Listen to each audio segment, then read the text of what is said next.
దేనికోసం అయితే కొట్లాడుతుండో స్వార్థం కోసం కొట్లాడతలేడు.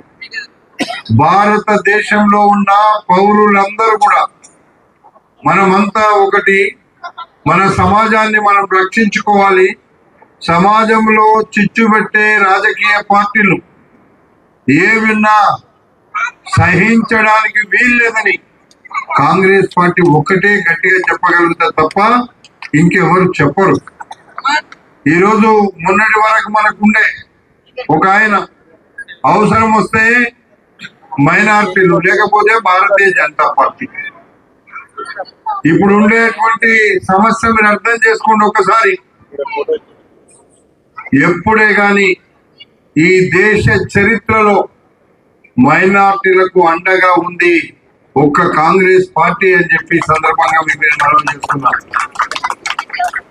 ఎవరి అవసరాలకు వాళ్ళు మైనార్టీలను వాడుకుంటారు, ఓట్లు కాగానే వదిలిపెడతారు. కాంగ్రెస్ పార్టీ ఓట్ల కోసమో సీట్ల కోసమో ఆలోచించదు.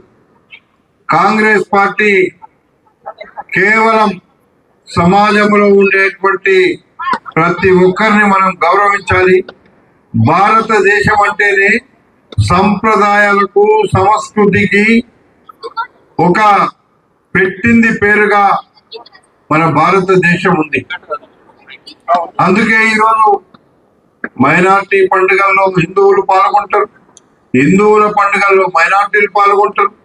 ఇది మనకుండే సాంప్రదాయం. అది ఆ సాంప్రదాయాన్ని కాదని కొన్ని రాజకీయ పార్టీలు రకరకాలుగా మాట్లాడుతుంటారు.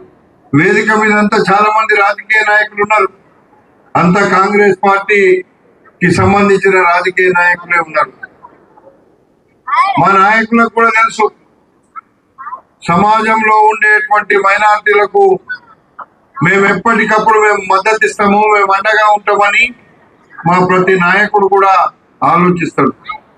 కానీ రకరకాలుగా ఓట్లప్పుడు ఒక తీరు, ఓట్లు అయిపోయినాక ఒక తీరు, మైనార్టీలను బెదిరించే పార్టీలు కూడా మీరు చూస్తున్నారు.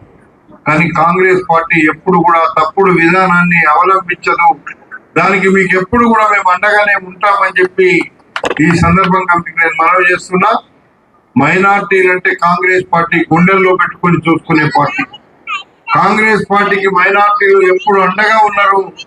మైనార్టీలు పార్టీకి అండగా ఉంటే ఈ దేశం మీకోసమే అండగా ఉన్నటువంటి మాట కూడా కాంగ్రెస్ పార్టీ ఆలోచిస్తుంది.